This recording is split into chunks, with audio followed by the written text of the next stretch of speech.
Hello दोस्तों, आप देख रहे हैं हॉरर डार्क। आज मैं आप सभी को एक बुरी घटना के बारे में बताने जा रहा हूँ। एक रात मैं अपने गांव से मेरे मित्र विक्रम के साथ अंधेरी रात में जंगल के रास्तों से बस स्टैंड की ओर जा रहे थे। मेरे दोस्त को उनके गांव जाना था, तो रात के समय उनके गांव के लिए बस था। तो मेरे मित्र ने बोला कि मित्र, इस जंगल से जल्दी जल्दी चलते हैं वरना समस्या खड़ी हो जाएगी। तो मैंने अपने मित्र से पूछा कि क्या बात है, तो वहाँ कुछ ना बोलकर बस चले ही जा रहा था। मैंने उससे दूसरी बार पूछा तो उसने इस जंगल के बारे में बताया कि लगभग 4 से 5 साल पहले की बात है। एक आदमी इन्हीं जंगल के रास्तों से गुजर रहा था। जंगल में पेशाब करने के लिए एक पेड़ के नीचे रुक गया। उसके बाद वह जैसे थोड़ा आगे गया तो उसे किसी बच्चे की रोने की आवाज सुनाई दी। तो उसने सोचा कि कोई औरत अपने बच्चे को लेकर यहाँ के रास्ते से जा रही होगी, लेकिन तभी उसे याद आया कि यह जंगल तो राजवीर काका का है, जो कि गांव का मुखिया थे, जो 5 साल पहले यहाँ पर फांसी लगाकर मर गए थे।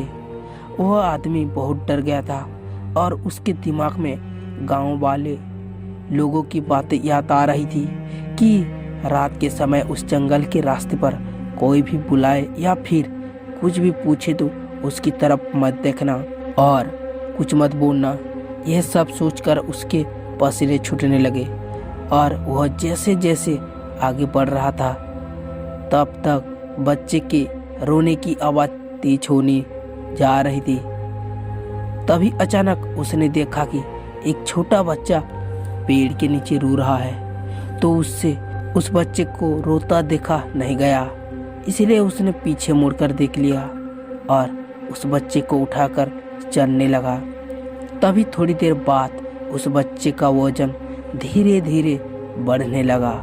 तब उसने देखा कि अचानक इस बच्चे के हाथ पाँव यहाँ तक कि उसका शरीर बड़ा हो रहा है।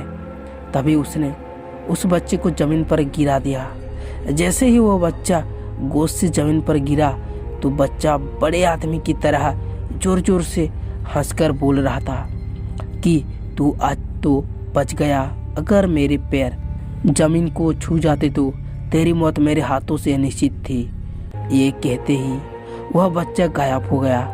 वह इंसान लड़खड़ा कर अपने घर जैसे तैसे पहुंचा और उसे जोर से बुखार आ गया।